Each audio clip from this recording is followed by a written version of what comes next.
All right, I think we got him locked in. What up? What up? What up? What you doing, Elvin? All right, man. All right. That is right. That's right, y'all. Another installment of Where's My Damn Podcast. Um, Right on. yeah, yeah. Can you got me? Can you hear me? Absolutely, right Oh, on. all right, cool, cool. Yeah. Shouts out to all the listeners that's tuning in. I Yep, thank yep. you. I thank you. Yeah, man. Be sure to support the podcast. It's on your various streaming platform. Yeah, man. Just like, subscribe, review it, all that good stuff. Like I said, I got a very special guest on the line. He's all the way in the East Coast. At this moment, he's from New Jersey. But he's gonna break it down for all of us. So yeah, he's also a mixed coast representative. That's right. Salute, Miss Coast. Salute. Yeah. Gotta leave this here. Yep. Yeah, I just had them on recently. Actually, I dropped the episode yesterday, so be sure to go ahead and check that out. I did Um not get to listen yet. I will. yeah, yeah. Dope stuff. Shouts out to the homie Felix Delgado, aka Fresh Rock, and Charlene, the whole Mixed Coast family. Dope people, dope people. Well, we're gonna get into it. We're not gonna waste any more time. I have on the line, like I said, Mixed Coast representative, all the way, all the way from New Jersey. The man himself, DJ Nick Diablo. What's Yep, yep, good? yep. It's me. Well, chilling, bro. Chilling. um, yeah, man. How's everything out there in New Jersey right now? Cold today. Super cold. We got this cold front in. It's like, I don't know, in the teens, it feels like. Damn, Yeah, that's yeah, it's crazy. nasty. It's nasty right now, but it's about to warm up, so we're gonna Yep. see better days soon. There you go. There you go. Yeah, man. Let's get into it. How definitely I'm gonna just jump around. There's just free flowing, freestyle. Just like when we scratch and shit. As Sure. DJs. Um, but yeah, man. Break it down for us. Like, how did you get started in DJing? Wow. Well, that was like a millennia ago. I don't know. About 33, 34 years ago, I was 12 Mm. and Yep. I had moved from the upper part of the state. I was living like right across the city from New York and I moved into middle Jersey, which Uh-huh. is about 40 minutes from anything you really wanted to go to, like the shore, New York, or Great Adventure or something. It was like right in the middle of everything, and there was nothing. There was nothing. So I went back to visit my friend a year later, and I had already like became this like skater dude with like ripped arms, ripped shorts, and he opens the door. He's like, "What the hell happened to you?"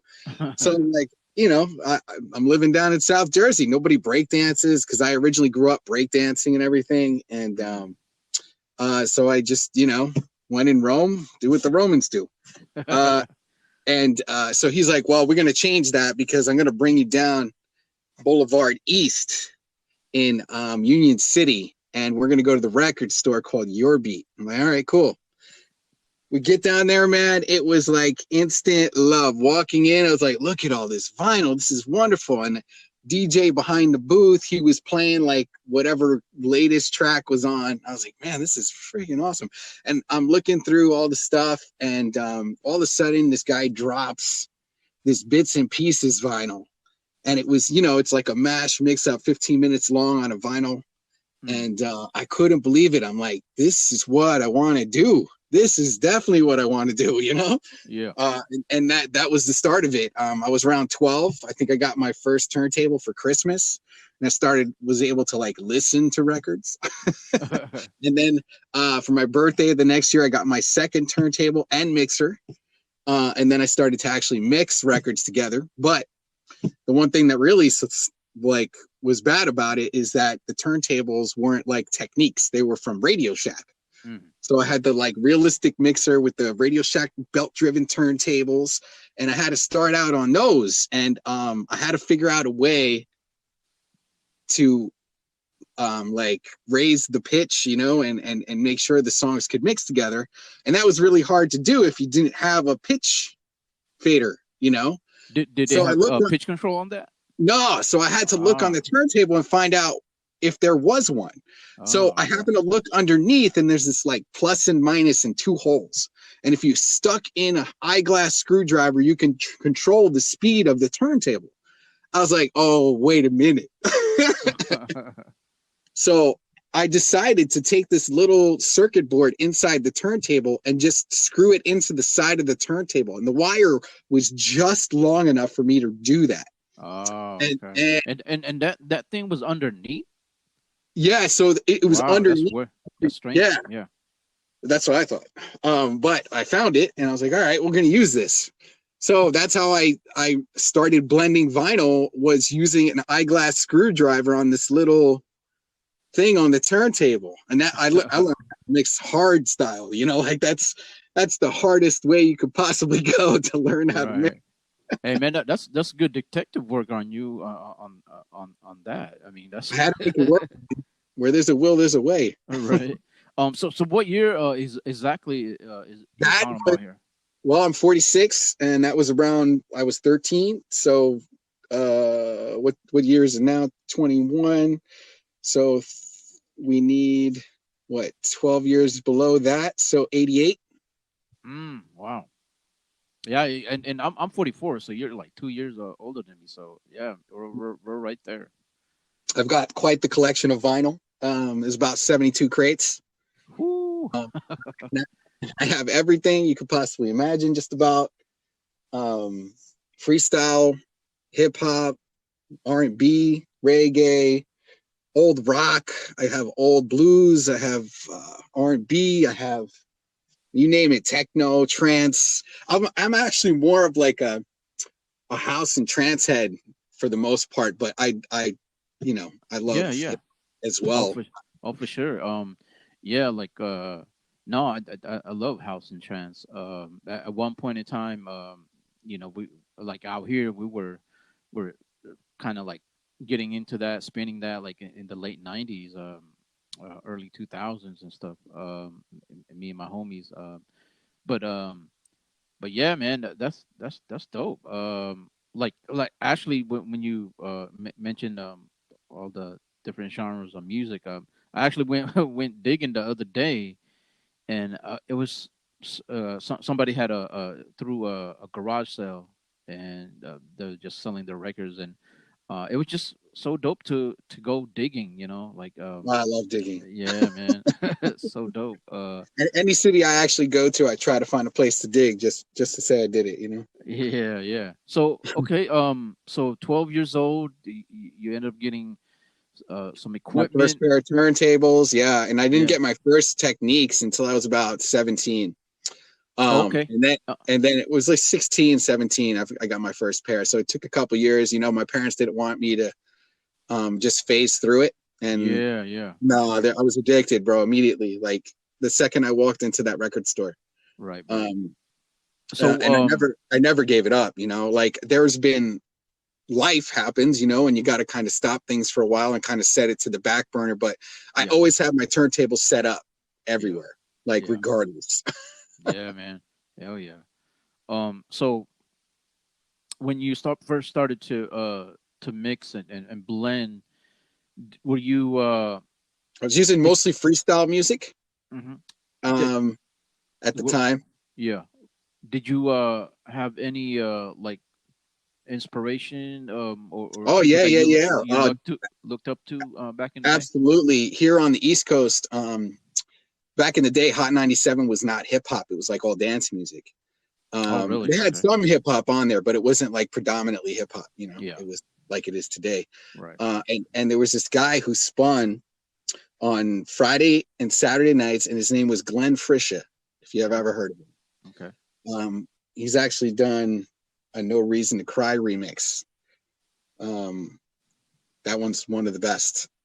uh, Mm. anyway, but yeah, I heard him like doing these sounds and manipulating the records, and he would pull bits and pieces of the remixes on each record. He didn't just use the one radio version, you know. Mm-hmm.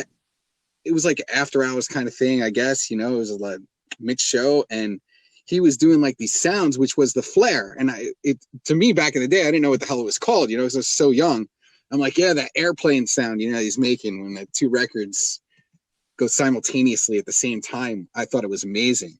Mm. And then he was like doubling up, and he set a point like a beat ahead, and that's how he came in. He didn't do delays. He did a little different, you know. He put the beat one ahead of the other one, and then came in like that, in and out of the turntables, left to right, you know. And I was like, man, I want to mix like this guy. This is amazing, Yeah. because he had like every record I had, you know, and he's playing it on the radio the way he wanted.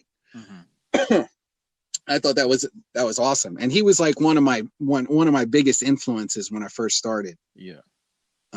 You know, there was others, but like, you know, Red Alert, cool DJ Red Alert, and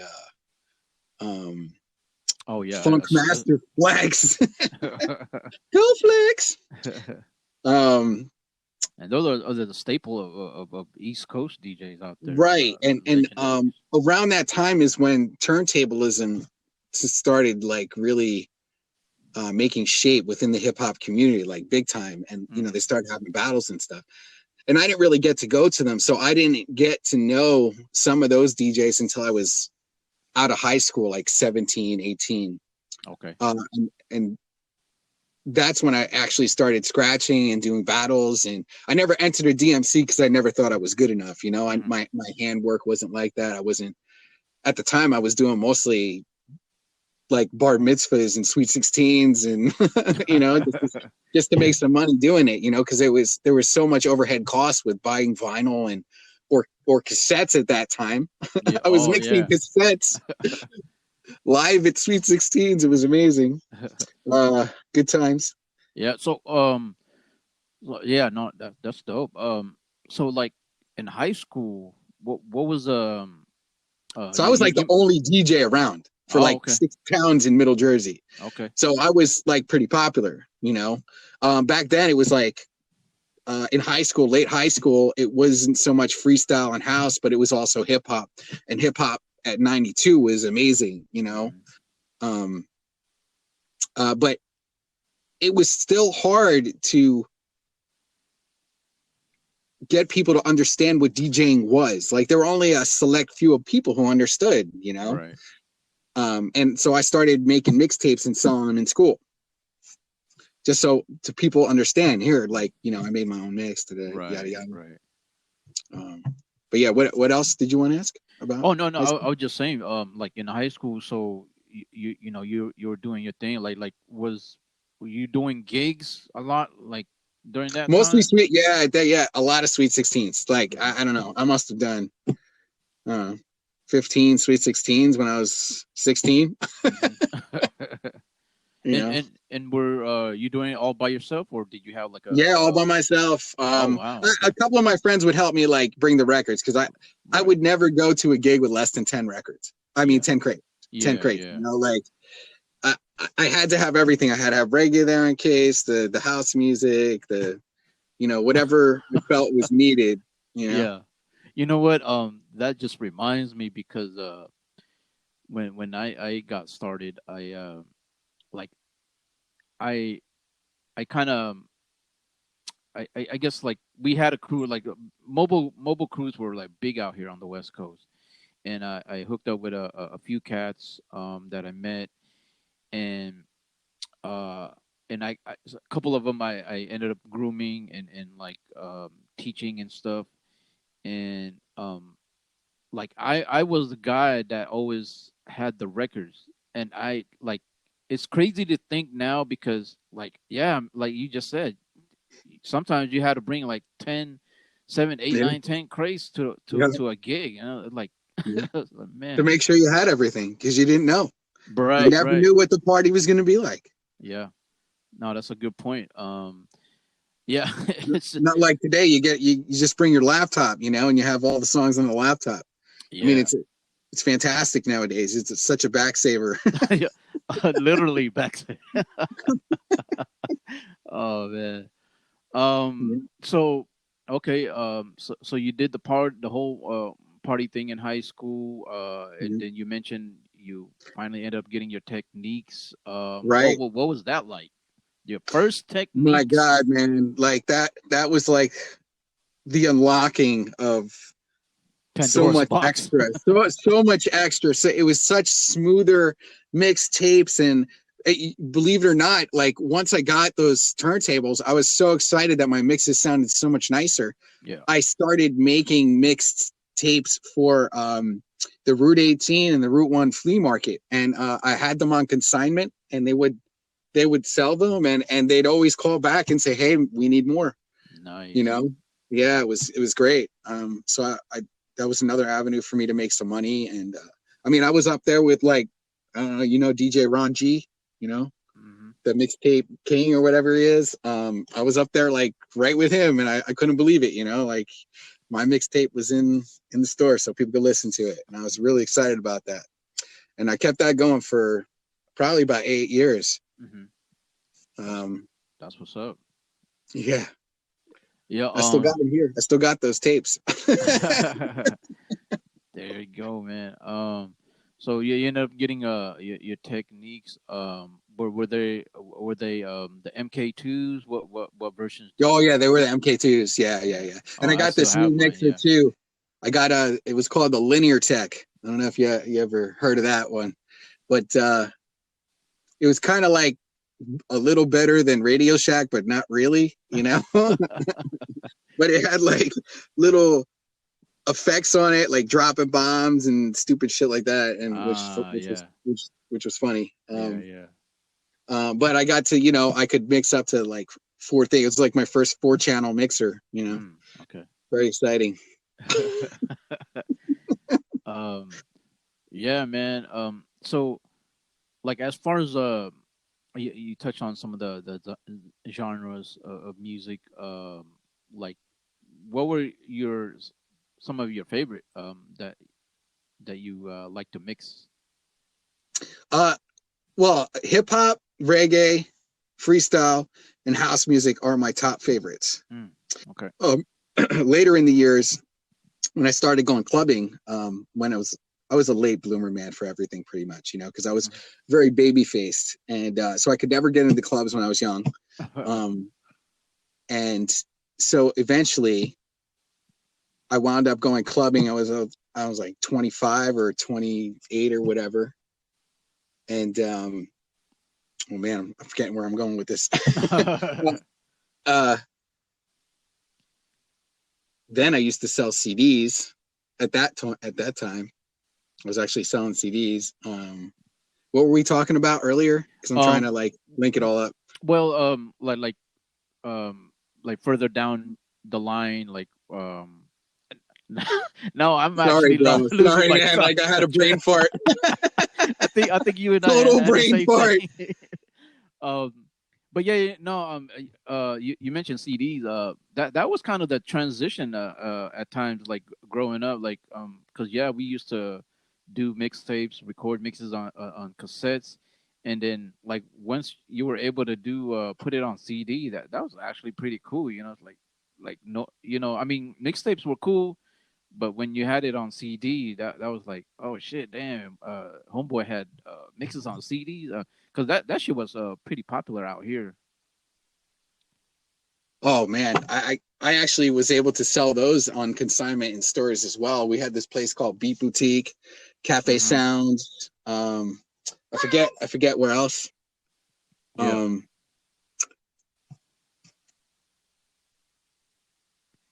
yeah. Sorry, that was my kid in the background. He's Oh not no, supposed to be down here, but he's mischievous. no worries, no worries. Mischievous. Anyway, um, and I did okay selling CDs. Everybody wanted CDs, and then all of a sudden the MP3 boom came, and then nobody wanted CDs anymore. Everybody went digital. Oh yeah, yeah. Well, yeah, when the whole Napster thing hit, but yeah, eventually, like yeah, later on, with the the whole Serato age, I guess, started to come around. Yeah, yeah, it's crazy. But yeah, you mentioned about the whole clubbing aspect. You were able to get into the clubs, like um. Real late though. Like, I could have went when I was 20. I did go to like Limelight and stuff. Mhm. I think I started spinning in clubs when I was about 24, 25. I opened up for Scott Project in the Limelight and the main floor. That was really, really dope. Um, you know who Scott Project is? He's a Nah, nah, huge, not for huge trance artist. He was like one of the biggest. I think that's what we were talking about. We were talking about trance music, how my music progressed. hmm. Yeah, so I was like listening to house music, and then all of a sudden, the 2000s came, and I switched to just hard trance music all the time, and that's all I played Yeah, yeah. for for a while. But at that time, which was crazy, I started scratching a lot, like in the end like 96, 97. I started scratch DJing. Okay, okay. But I bought the Qbert videos and the how-to videos, and unfortunately for those videos, Qbert wasn't very good of an instructor. He's just like, here's how the scratch goes. I'll go first and then you go. It's like he didn't really like break it down so I understood the scratch. Yeah, Um, and that came later, within the past couple of years, me actually understanding how scratches were properly performed. yeah, yeah, Um, and that's a huge deal if you want to get anywhere, because if you don't, anybody could scratch a record, but there are so many scratches out there to learn and combinations that it's just, if you can't do them right, you're never going to be able to do them properly at all. yeah. Like, so I had to like relearn everything.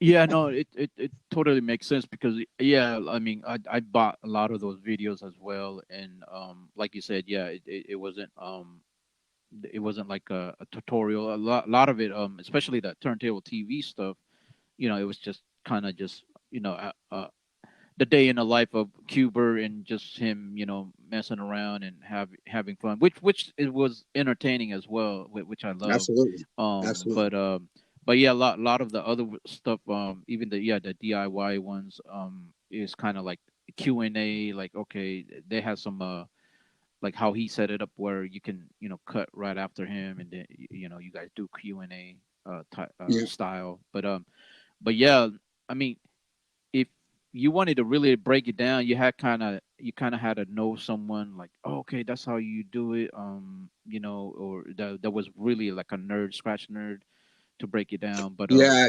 The that's the sad part is I didn't have there was only one person in my circle who could scratch, and I hmm. didn't really have a circle of DJs growing up. I Hmm. I, I was one of the few because everybody thought it was too expensive to do, and it Right. was. Yeah. Honestly, it was really expensive Right, right. back then, especially trying to get records. And there would be times where I'd buy a record and not eat, just because I want to have this track that nobody else is going to have it.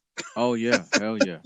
I remember You those. know, Yeah. you go to the store, you make sure like get there on Tuesdays at a certain time, and they open up the box and they start playing them all, and you let them know if you like them or not, and then you make sure you're there before everybody else because you want to get first pickings, and that was the coolest part I thought about being a DJ growing up was you had stuff that nobody else had, Yeah. so sometimes that's what made you a better DJ, regardless of how you played it. If you had the music that everybody was like, oh my god, that's the jam, bro. Oh That's yeah, that's that was kind of yeah, as far as like the feeling of it, yeah, I feel now you on now that. it's so watered down. Everybody has everything, like Oh, let um me sign up to a record pool. Yep, I got that. I got that. yeah. But it depends on record pools too, man. Like that's a crazy that's the thing. Like I tried to get into record pools and stuff, and it's impossible to find what you truly want because not everybody has what you're looking for, Hmm. unfortunately. Yeah. Yep. Um, going back to the whole club thing. I just No did worries. Yep. I just remembered because like yeah, we started to do that as well. Um because like when I got into DJing, like one of my dreams was actually to like do power mix on a radio station, which never happened. But it's all good. It was always like one of my dreams. But eventually down the line, we go through uh the progressions. You do the house parties, you do the whatever corporate parties, weddings, and then eventually, like yeah, me and my crew, we ended up doing the clubs, and um which was it was good times for what it was, you know uh, back in the day and stuff. Yeah, they were some of Like the best times. yeah, how, like did you how many years did you end up doing clubs, or like? Well, I did them randomly here and there. It clubs were tough in New York City because you really had to know somebody. Right, If you right. didn't have a following and you weren't, you didn't have a good promotion team, or you, it was hard to get a gig because if you didn't have a lot of followers, nobody's coming. Like everybody wants to make money. Yeah, yeah. And I wasn't very large or popular because it's not today's day and age of self promotion all over the internet. Like it was really tough back then. You had to do it on flyers. You had to make the flyers, and you had to put them on cars or stand on the corner Yeah, and yeah. promote for the next week after they, like you had to kind of be ahead of everything, and that was costly. And sometimes You promoting, you were kind of like your own street team. exactly, Yeah. and promoting, it was hit or miss because you don't know who's coming out of the club, and if it was their one night out for the month, and if they're going to come back the next week, because there wasn't that many club kids all the time. I mean, there was a Hmm. lot of people going to clubs, but there were some religious, and a lot of people were never going to, you'll never see them again, like, Right. Yeah. um That. and and Oh, go ahead. Go ahead. and the hardest thing was, um back then you didn't have to cater. You were the DJ and you get to select what you want. Like Yeah. nowadays you kind of cater to the audience, and but back then everybody was like kind of open to whatever new was coming out, in the Right. clubs. Right. um but that So I did that for maybe, I don't know, a few years, Hmm. and it salt and peppered me going into different like dive bars and events, and um I'd say maybe about 10 years total I was doing clubs and stuff. And Hmm. but it was very sparse. I just didn't have the following, Yeah. unfortunately. Yeah. No, that's interesting. I was just gonna say, like kind of piggyback off of that, because yeah, we kind of ran into that issue as well, like because like when we started getting into it, I thought whoever we were working with, like the promoters, like hey, you go do, you promote, and then we be like the DJs be in charge of the music, you guys promote the stuff, the event, you bring in whomever. And in the early days, it was kind of like, well, like where's your guest list, I need your guest Yeah, list. It was like, I'm like, what, like all right, like I thought that was your job, but I guess okay. right. Yeah. Yeah, that was tough, man. Like to try to find people to go to your parties, like especially if you were starting a party and you wanted to do it not just once a month, but like once a week. Hmm. It's kind of hard to get people to come out every week because not everybody has money to do that every week. Like Yeah, I know. Yeah, the man, you just kind of just brought back some memories, because yeah, that was like a weekly thing. Like we had to like yeah, push that every week. mhm, Yeah. yeah, Um. yeah. It was definitely a struggle. Some nights, of course, were better than others. I remember this one club that I did. It was in Teaneck, New Jersey, and it was called Geronimo's. And Mhm. there was a shooting, and a stabbing the same year right out in the parking lot. And Mm. so the club died, and they needed somebody to resurrect it. So I Yeah. heard about this, and I'm like, well, I'll go try it out. And it took 8 months of every Friday night, promoting for it. And like lucky enough, I was able to get it, an ad in one of the magazines that everybody was reading. It was like a weekly mailer, but everybody had them in like convenience stores and stuff like that. So people would pick up this thing. Have Yeah. it somewhere. I forget what the hell Stepping Out magazine, I think that the name of it was, and it had all, where all the bars and clubs were. Mhm. It had cool articles and stuff. But my flyer was in there for the whole year, and finally things started kicking off. Um, and when we hit the 1 year mark, the place was packed every week, and it's a really great feeling to know that I helped resurrect that. But unfortunately, uh, the bar owner wanted a little more money, so he got involved with these bigger bar owners, and they completely changed staff, and Mm. they let me go. Mm. So That sucks. they wanted to do even bigger things than that. They wanted to bring in popular artists, and Yeah. because of it got so big. So I don't know if I shot myself in the foot by resurrecting it, but at least I had that, that short lived What? exposure and fun, and it Oh was man, great. that's no, that's dope. But man, that's crazy to hear because like at least you know what I'm saying like maybe keep you on and Nah, recognizing. they weren't loyal like that. Uh, They just saw money, and yeah, yeah. they just wanted to go that money route. So I can't blame them. Business is business. Right. Disposable. We're all disposable. We're all disposable, man. At any time, there's no fucking loyalty whatsoever Right. anymore. That So, fucking sucks. unfortunately, Yeah, it's the reality of life. yeah. Um, so I want to switch gears a little bit. I want to get into like some of the technologies that are Okay. out now, and did did you eventually transition into the digital age and Serato and Oh all my that stuff? God. So that took me a long time, bro. Like I was analog until 2018 pretty much. Mm, yeah. And I joined the push button fanatic uh too late. Because I'm still learning how all this stuff works after 3 years, and Right, right. I just got one of the best mixers, the S11. Um That's out now. and Yeah, that's fresh. it's so dope, and there's so much you can do, and it is one of the coolest mixers I have ever encountered, to be honest with you. Like the 72 is cool, but there's stuff on this you can't do on the 72 that Mm, is really cool. interesting. Wow. Yeah. No, that's interesting. Oh, and I also got the reloop turntables, the 8000 MK2s, mhm. and they have the pads on them, and also you can select music from the turntable because they go USB right into the mixer.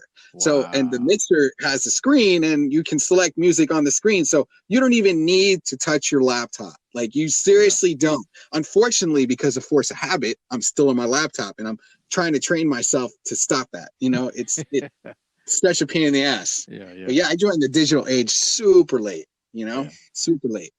Yeah, no, it's yeah, it's well, like for me, like yeah, I'm still all vinyl. I haven't fucked with the whole digital stuff. Um, it's a long story, which I'm not gonna get into. It's too it's too long and it's too hectic. Like so, I still fuck with the vinyl I and mean, if you want to get technical, I do have. If you want to get technical, I did start with Serato mm, when. So it was basically, laptop and control files with the box, the Serato box for mm, Serato Scratch Live, and I did start with that in 2007. mm, So I guess you could say technically I was digital, but not with a push button mixer. mm.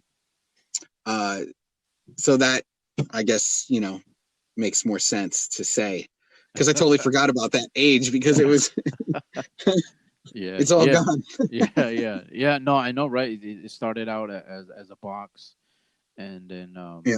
and And then now it's incorporated into the mixers. right, right, yeah, because like well, like Rain started to pick up on that, and then having Rain and Serato kind of Yeah.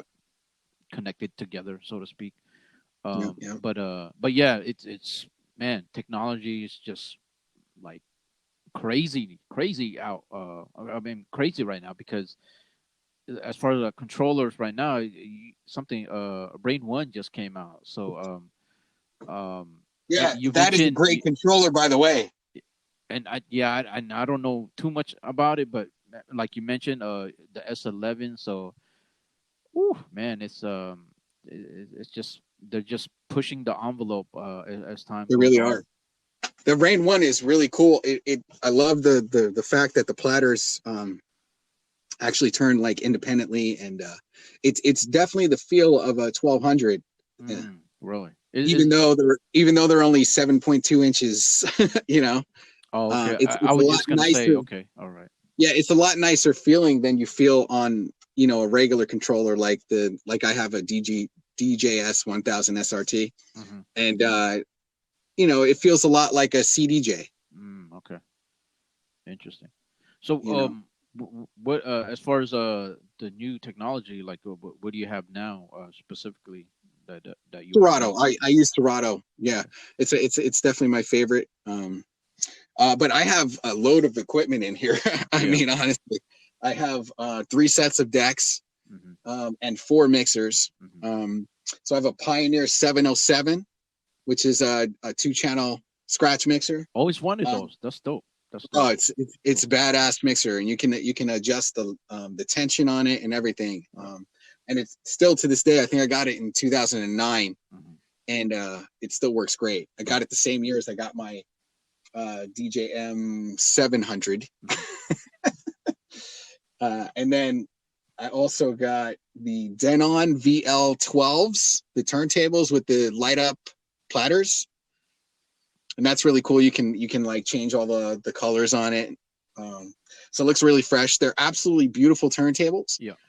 They have ultra pitch, and one thing they didn't have, which upset me, uh, was reverse because I really wanted that, and I Mm. actually finally got those in the reloop turntables, which is amazing. The reloop turntables, by the way, also have this function where it goes to note scales and notes.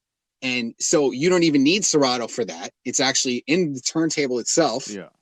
and you can switch to it, and you could actually play tunes like you're on a piano if with the record. All right.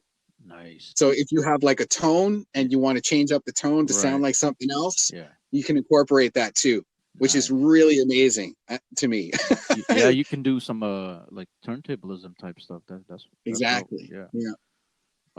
Yeah. Yeah. And I also have a set of Rain 12s and a Rain 70. Mm. Man, you're So loaded.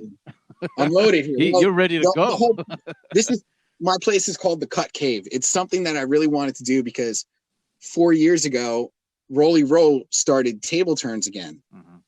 and there was one thing that he wanted to accomplish from it, and that was to get people to start doing team routines again. Yeah. And I respected that, and also shout out to Rolly Roll. He's my beat juggle mentor. Nice. Yeah. Yeah, man, fifth That's the platoon, OG baby. right there. That's the OG. Yes, sir. Yes, sir.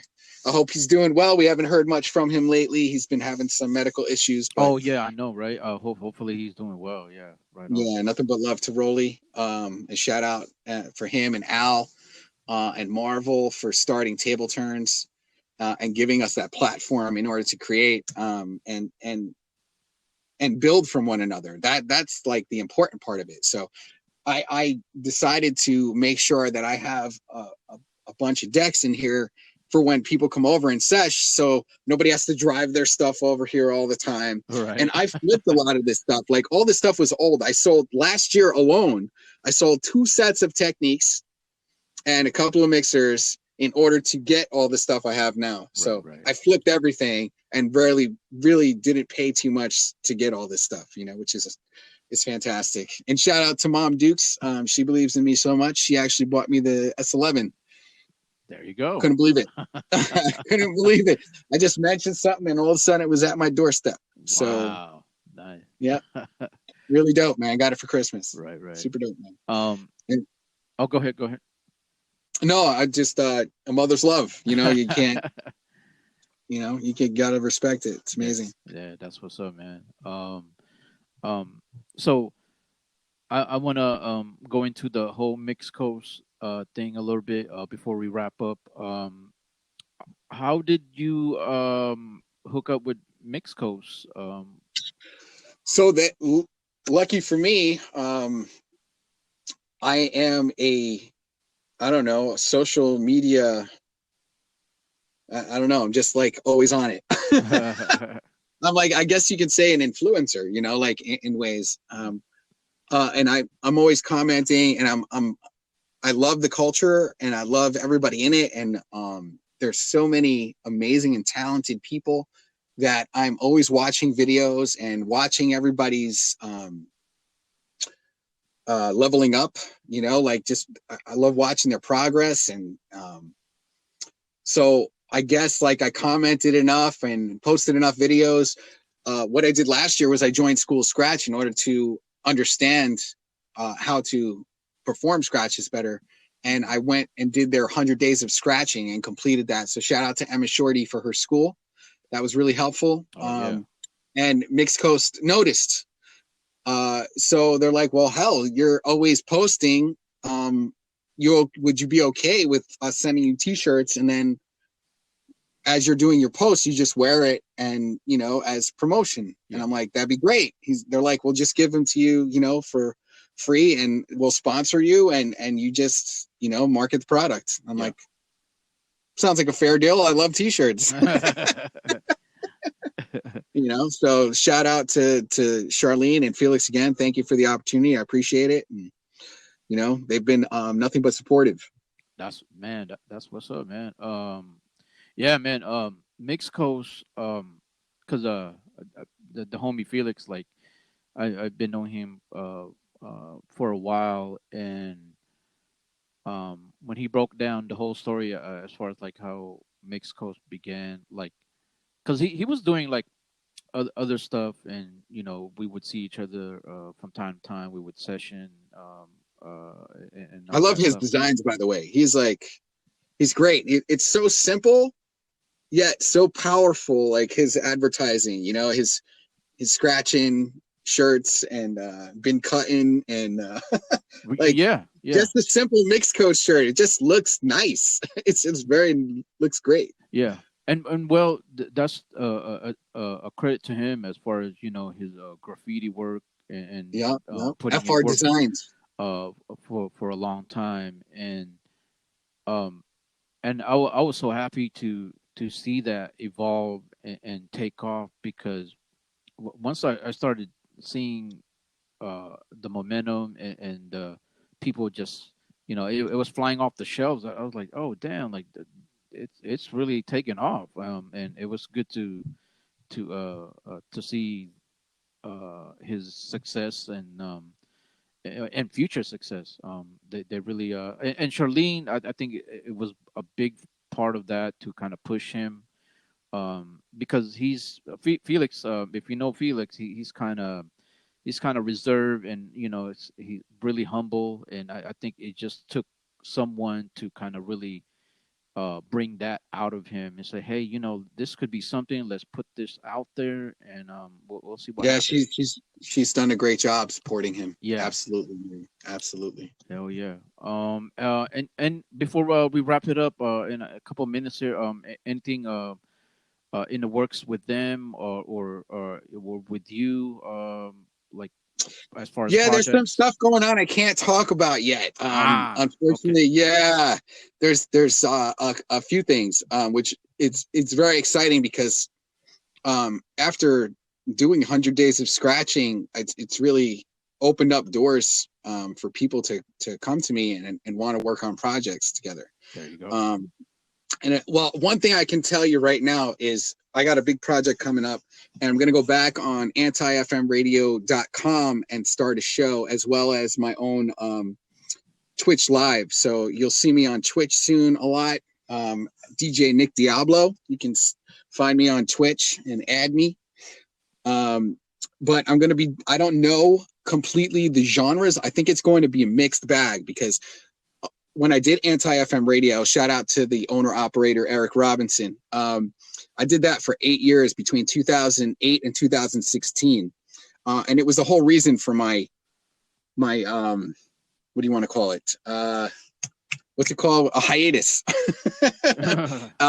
with the handwork, because for 30 years, bro, I couldn't throw a record in on time with my left hand. I always would reach over and throw it with my right. And I got mad at myself, and I'm like, no, this can't happen anymore. So I started doing that, and where I'm at now, you know, that whole realization helped me get to where I am now. So a lot of people want to work with me because I actually know what the fuck I'm doing now, which is, am I allowed to say that? Bam. Hell yeah, man. Oh, okay, cool. Tell it like it is. The first time I cursed. No, hell yeah, man. Yeah. But I mean, you know, that's pretty much it in a nutshell. Handshell works too. Radio, they gave me a platform for internet radio for 8 years. I did like over 300 shows at 3 hours a pop. So that was great to have that platform in order to just mix. You can also find me like everywhere. I'm on SoundCloud, Mixcloud, house-mixes.com. I've done loads of guest spots on all kinds of radio shows, like in Northern Ireland. I did one for Neil McClellan's show. I did one in this guy in Mexico. His name is Big Pack. Mm-hmm. And I did a guest spot for him. It's really good deep house showcase. But yeah, man, so you'll see me soon on Twitch, going live a lot. This week, I will be on Twitch in the online turntablism cipher, doing a half-hour set on Friday at 5 p.m. This week, that's February 5th, right? We're in March already. Yep. Oh, March 5th. Jesus Christ. Time's flying, bro. That's how busy I am. There you go. Man, shit. No, that man, that's what's up. It's good to hear that. You know, as far as opportunities, it's good to hear that. Salute, you know, for you. Salute to you for having me on your show. I appreciate the interview. And the time. Man, no, not a problem, man. I appreciate it. Like, yeah, I was talking to Charlene. It's like, okay, man, this is how it's gonna go. You're gonna interview our people. And, no. And I was like, okay, she's a boss, bro. She's a boss. Yeah, no, she's real cool, real sweet. She's great. She's really nice. Yeah. But yeah, dope, man. Like I said, dope stuff. Salute to you on your opportunities and your endeavors. And you as well. Oh, thank you. So you mentioned some of the social websites that you're on. Where can they check you out? They can also catch me on Facebook, DJ Nick Diablo, and also on Instagram as DJ Nick Diablo. And yeah, I'm pretty much on most platforms. I am on Periscope, but I haven't started doing any live shows on there yet. Maybe after I'm all set up, finishing setup with the OBS. I'm still trying to understand it and work with it. It's not really that difficult, but I'm still just trying to finagle it the way I want. Right. Until I can get on Twitch with it. So bam, there it is. It, man. Support the homie. He's a Mixed Coast representative, but he's also a DJ, a talented DJ that's been doing it for a long time. He's everywhere. So yeah, support him. And he got some stuff coming up in the near future. As far as my stuff, Where's My Damn Podcast? That's streaming everywhere as well. Spotify, Google, Apple. So it's also on my YouTube channel. So be sure to like, subscribe, review, all that good stuff. Man, Nick, I appreciate it, man. I appreciate for you. I appreciate you, man. Thank you very much. I'm definitely gonna check out your podcasts. Hell yeah. Peace.